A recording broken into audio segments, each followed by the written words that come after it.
morning. I am Allison, your digital dietitian, here to talk a lot about nutrition today. We're diving more into diabetes. So for today's topic, I will be talking all about high blood sugars in the morning, or fasting high blood sugars, and nutrition tips to manage it. So thank you for joining me again for another digital dietitian talk. I'm glad you are all joining me this morning here. I'm going to give a few minutes, that way we can have some more people join. Make sure you read through that disclaimer attached to the top of this video. Also feel free to comment your name down below so I know who's viewing. And as always, ask me any questions throughout the video. I will get to questions and answer them live here at the end. If I don't get to your question, I will follow up with it in the comments. I always put other links and resources for you in the comments as well. So be sure to watch throughout today's video, and I'd be happy to answer your questions and give you as much resources as I can. So I'm going to wait a few minutes here.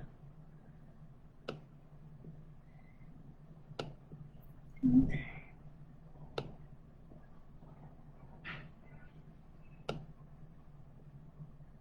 See, some people have joined. Good morning. Thank you again for joining. It's good to have some of you here.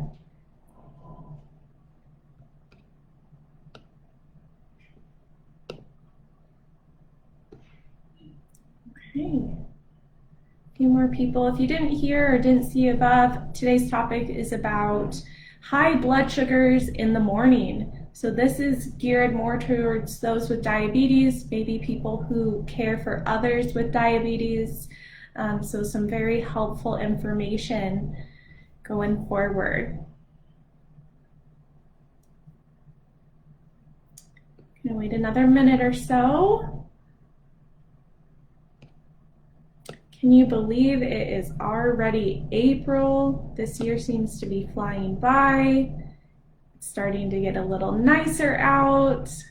So hopefully all of you are enjoying that and enjoying maybe going outside for some physical activity. I always hear people are waiting for the weather to get right. So we are just about there. Hopefully you're taking advantage of that as the weather is getting nicer.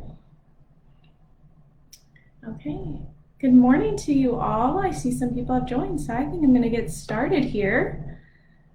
Like I said, I'm going to dive into high blood sugars in the morning, also called fasting blood sugars. I am going to be talking about what they are, so what is high blood sugar, why we want to control it, and then some things that affect it.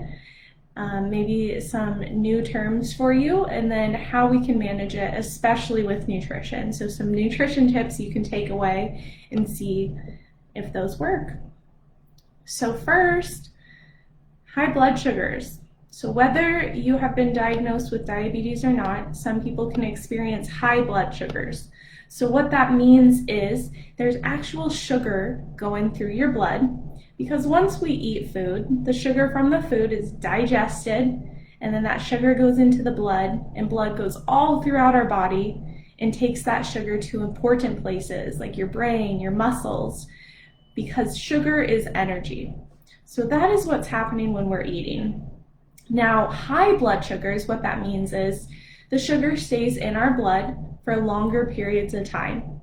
And when sugar stays in our blood for too long, it can be a little more dangerous or damaging to the body. It can hurt things like our vessels, our blood vessels, our nerves, our organs. So we really want to be careful and try to manage those high blood sugars. So that is what's happening when we have high blood sugar. Now, what are some symptoms? Maybe some of you out there with diabetes have felt low blood sugars before. It's not a great feeling. But what is high blood sugar? What may feel like high blood sugar? Let's talk about a few symptoms here. I have a few pictures for you to see. Let's get that in there. So maybe you're very thirsty. That could happen when you have high blood sugars. You could even be pretty hungry. Maybe you're going to the bathroom more. Maybe sleepy or fatigued. It could affect your vision as well. So these are just some symptoms to look out for. Now, unlike low blood sugars that happen kind of quickly, high blood sugars may be going on for a long period of time. And that's, when we diagnose something like diabetes. But sometimes we have higher blood sugars than others. So maybe you notice, oh, my blood sugar tends to be high in the morning, but it's controlled throughout the day. Or maybe I tend to have higher blood sugars at the end of the day, or higher than I'm used to. So we really try to figure out your patterns and how we can help you through that. But high blood sugars in the morning tend to be a very common thing for people, especially with type 2 diabetes. Now, why? What are some things that could cause this? In general, some things that can make our blood sugar go up could be maybe eating a little more, especially eating more carbohydrates, maybe being not as active as other days, so lack of physical activity. Maybe you have some physical stress, so a sickness, an illness like a cold or flu or an infection in your body, or even emotional stress can cause our blood sugars to go up. Maybe you've been prescribed a medication like steroids, that could make them go up. Maybe you haven't eaten in a long time, that can actually make your blood sugars go up, and we're going to dive a little more into that. Some other things are dehydration, or even alcohol. So alcohol can do a little bit of both. It can make your blood sugar go high, and then it can make it come down a lot too. So that's just something to be aware of. But those are some big factors that can make your blood sugar go up. Now, specifically diving into high blood sugars in the morning. I don't know about you, but this is something I hear all the time. Maybe you have diabetes yourself or know somebody who does. Think about it. Are your blood sugars higher than normal in the morning? Is your spouse's blood sugar typically higher than normal in the morning? This is pretty common. Now, why? I just went over a few things that can raise our blood sugar, but maybe you're thinking, I'm very active. I'm trying to watch what I eat. I don't feel very stressed. What could be going on? Why are my blood sugars high in the morning? So there's something called the dawn effect, or the dawn phenomenon. This is something that happens in our bodies. So it's very common, actually. It affects more than half of people with either type 1 or type 2 diabetes. So what it is our body has a bunch of hormones. This tells our body what to do. Now, while we sleep every night, we have this increase in certain hormones, and that actually can cause more insulin resistance. So while your body has all these hormones being put out overnight, this can actually make it harder for your body to take that sugar from the blood and put it where it needs to go. That is insulin resistance. So, and you also tend to have less insulin being put out overnight because you're not typically eating while you're sleeping. So these two things that are going on with all the hormones in your body typically lead to this big spike in your blood sugars in the morning. Usually about 8 to 10 hours after you go to sleep. So in that dawn time, so maybe early in the morning, maybe between 4 and like 6 a.m., that's when we can see this spike in blood sugar. So that's called the dawn phenomenon. And that's just because of hormones in your body. So what we can do about that, there's a few different things. Sometimes even just waking up and actually having breakfast. So breaking your fast. Now you would think, okay, if my blood sugars are high, why would I be eating something that's going to make it higher? That's not the case. So like I said, while you're sleeping, your body's not really putting any insulin out because it knows you're not eating. So when you start to put food into your body, it's going to release insulin and help kind of bring that sugar down, actually. It's going to stop your body from producing all those other hormones that's telling your blood sugar to go up. So actually waking up and having a breakfast can be helpful sometimes if you're noticing you have lots, more often higher blood sugars in the morning. Some other things that work for some people is having a bedtime snack. more specific what is in that snack and how much, we'll dive into that. But those are a few things that can be helpful. Now, if you try those things and this is still going on, this is definitely something you'd want to talk about with your doctor as well, because sometimes some medication adjustments need to happen. Another thing that could be causing high blood sugars in the morning is called the Somoge Effect, or Somoge Effect. It's this fancy term. This is a little less common, so we typically see the dawn phenomenon happening more often. But this other thing could be because sometimes when you have too much insulin at night, maybe you are on insulin injections. If you have too much at night, sometimes this makes your blood sugar drop way too low while you're sleeping. And luckily your body's very smart and it knows that, and then it starts releasing a bunch of sugar to make up for that and help keep you safe. But then that results in you waking up with very high blood sugars. One way to know if this is happening is actually waking up in the middle of the night and checking your blood sugar. So that is something we could encourage you to do to see if these things are going on. So if you notice your blood sugars are very high in the morning, step one is always going to be checking your blood sugar more often. So checking your blood sugar before bed, and especially when you wake up. And if you are really wanting to learn a little bit more, maybe checking overnight. Maybe you do this 2 or 3 nights. You wake up at 2 or 3 a.m. and check your blood sugar and see where it's at. Those can be helpful to first see what's going on. Is it the dawn phenomenon? Is it the Somoge effect? Or is there something else going on? But first you need to learn about your body. Now, I briefly mentioned some things that can help with that dawn phenomenon. So when your blood sugars are very high in the morning, what do? We need to eat. We want you to eat. I know it's a little kind of counterintuitive there, but starting your day with a good balanced breakfast. Specifically some fiber-rich carbs such as whole wheat toast, oatmeal, berries, and then definitely pairing it with things like protein-rich foods. So peanut butter, nuts, maybe you try soy milk or yogurt or eggs, having some protein in there as well. Now, if you find you're still having high blood sugars in the morning, some other things you could think about are, what did I have for dinner that night before? What was on my plate? How much did I eat? And when did I eat it? So that meal you put together, think, did it have protein? Did it have vegetables? What were the carbs? Were they grains, starches? What was on that plate? And then how much? Did the rice take up half the plate? Did it take up a quarter of the plate? How many plates or bowls did you have?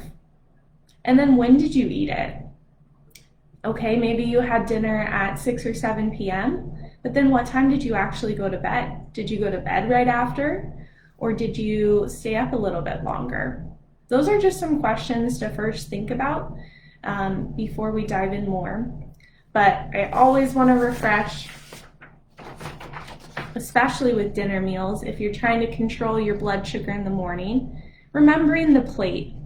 This is a little more specific to the diabetes. This is diabetes plate method. So as you can see over here, 1 being non-starchy vegetables, fill your plate up with that. 2 being protein-rich foods, lean proteins, beans, nuts, maybe fish or poultry. And then 3 up here, so those carbohydrate foods, really encouraging things like whole grains, maybe brown rice, whole wheat pasta, maybe you do wild rice, getting those whole grains in. But that can be a good reminder as far as what to have at dinner. But just think about those questions. That can help you maybe start to pick up on patterns and learn why your blood sugars are high in the morning. Now, the other thing I mentioned before was that carbohydrate-rich snack or fiber-rich snack before bedtime. So something small but filling. So those would be things that have a little bit of protein in them, maybe a little bit more fiber in the carbs that you choose. Some people find this actually helpful to have a bedtime snack or a snack in between dinner and going to bed to help them not feel hungry when they're going to sleep, and can actually be helpful to give your body a little bit of carbs to get through the night so it doesn't spike up your blood sugar in the morning. Some ideas I have here. So we have an apple with peanut butter. So apple being the fiber-rich carb and then peanut butter being the protein source. You could also do something like maybe hummus, this bean dip, rich in fiber, rich in protein and healthy fats, and maybe you dip some vegetables in or some whole wheat crackers. Another idea for a good bedtime snack could be a small bit of yogurt, whether you do dairy or soy milk yogurt, topped with maybe some berries and definitely some nuts for some more protein. But these could be some good small bedtime snacks that can help you out. Lastly, I want to stress the importance of sleep. So if you are not getting a good night's sleep, that stress from not sleeping well or not getting enough sleep can actually make your blood sugar go up. So this could be, why you're waking up with a high blood sugar. Think about, am I getting enough sleep? How well do I sleep throughout the night?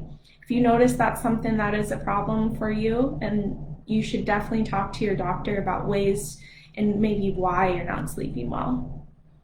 And also physical activity. So trying to control blood sugars in the morning may mean your evening or first thing in the morning, doing some movement can actually bring those blood sugars down as well. So outside of food, think about, am I getting enough physical activity? When am I doing it? And how well is my sleep as well? Because those can definitely help control those fasting blood sugars. But as far as nutrition goes, 3 things. Think about what and when and how much was on your plate for dinner. So what did I eat? How much did I eat? And when did I eat that dinner meal? That would be step 1. Step 2, did I eat a bedtime snack? What was in that bedtime snack? Or should I? Should I try a bedtime snack and see if that helps me? Remember those fiber-rich carbs and definitely protein as well. And then definitely eat breakfast every day. Maybe you've heard the saying, breakfast is the most important meal of the day. It can be very helpful, especially in controlling those fasting blood sugars that are very high.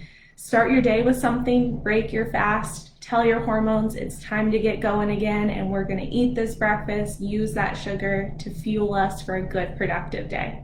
So making sure you're having fiber-rich carbs and protein as well for breakfast. So those are just some 3 nutrition tips that can help. Now, everybody's body's different. So like I said, going back and checking your blood sugar at night, checking in the morning, and maybe you check in the middle of the night to see what's really going on. Is it that dawn phenomenon or dawn effect or the Somoge effect? 2 kind of different things that could be happening in your body. Or maybe just some underlying stress or illness. Like I said, we're all individual, so it takes you figuring out what's going on in your body. But just know what happens, what you eat before you go to sleep and what you eat when you wake up can make or break it. It can be very helpful for you. So try to focus in on those meals and see how those can help you control high blood sugars, especially in the morning. But no, hormones really are what's making this happen. Hormones can affect our body and our blood sugar so much. So learning about how your body and what's happening with your hormones is super helpful. Follow up with your healthcare provider, work with a diabetes educator or a dietitian, and see how we can help you really figure out you specifically what's going on. But that's a little information on high blood sugars in the morning, some nutrition tips to think about. And I will see if there's any questions now. Okay, I see one question here. So what about blood pressure? So blood pressure can definitely be affected by food as well. Now blood pressure is a little bit different than blood sugar, but sometimes high blood pressure is a common problem for people with diabetes.